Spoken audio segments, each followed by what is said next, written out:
Шановні колеги, ми продовжуємо роботу. До слова запрошується речник. Now the floor is given to Ministry of Defense of Ukraine spokesman on NATO-related issues, Colonel Oleksandr Motuzyanyk.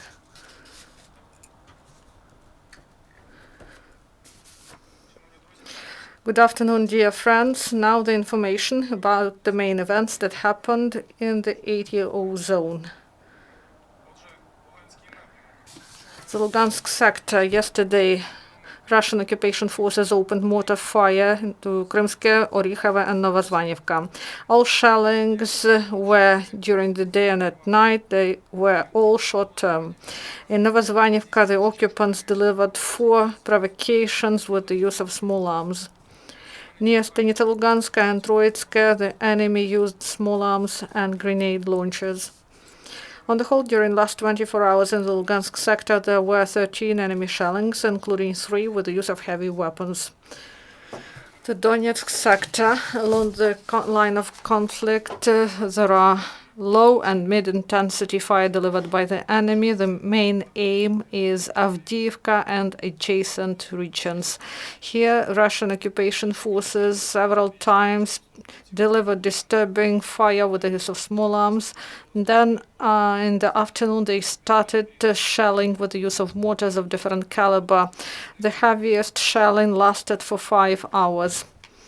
And in the course of mortar shelling delivered by the enemy in Avdiivka, a residential house was damaged.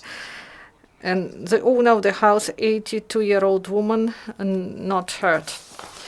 In the region of Svetlodarsk Bulge, the enemy opened fire with the use of mortars and armored vehicles. Inside, so the enemy delivered short-term shelling with the use of artillery of 152 mm of caliber and repeatedly used mortars and armored vehicles. And it was throughout the day. And near positions in Gorlovka perimeter in the region of the Donetsk airport, the enemy carried out armed provocation with the use of small arms. On the whole, during the last 24 hours in the Donetsk area, there were 28 shellings delivered by the enemy. In 9 cases, the enemy used heavy weapons. The Mariupol sector, yesterday, more than 90% of shellings were in the southern coastline area. In the situation in the region of Vodyanne is tense. There, from starting morning, the enemy used artillery of 122 mm, and in the evening launched several shells using portable Grad-P system. And in Pavlo-Shirokina part of front line, there were 6 mortar shellings delivered by the Russian occupation forces. In Mariinka, the occupants carried out armed provocation with the use of mortars and grenade launchers. On the whole, in the Mariupol sector, there were 43 enemy shellings, including 8 with the use of heavy weapons. During the last 24 hours, and the result of the military actions, 1 Ukrainian serviceman was killed, 1 was wounded. Our hearts go out to the relatives of the servicemen who died for Ukraine.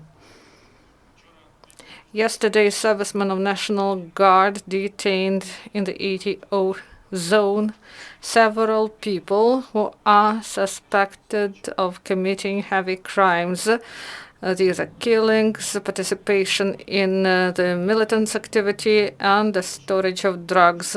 And one of the perpetrators had bayonet to the machine gun. And in Rubizhne town, police officers together with the SB officers confiscated 2 arsenals.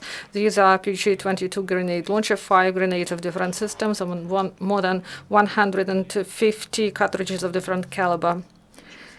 At the same time, students of military academy in Odessa started their final examination. They passed the exams in the classrooms and then in field conditions. The graduates underwent tactical and practical examination, and they demonstrated the high level of knowledge and skills about the knowledge of supply of food and clothes and other materials. And also there are training in the detachments of armed forces. Radiolocation company held positions and repelled the attack of subversive group. Then they were trained to provide medical help, and also pilots had tactical training. The topic is to overcome anti-aircraft defense and to reach the goal that is covered by anti-aircraft defense. Do you have questions? If there are no, thank you. This is the end of press briefing. Thank you. Dear colleagues, our next event is at 1 p.m.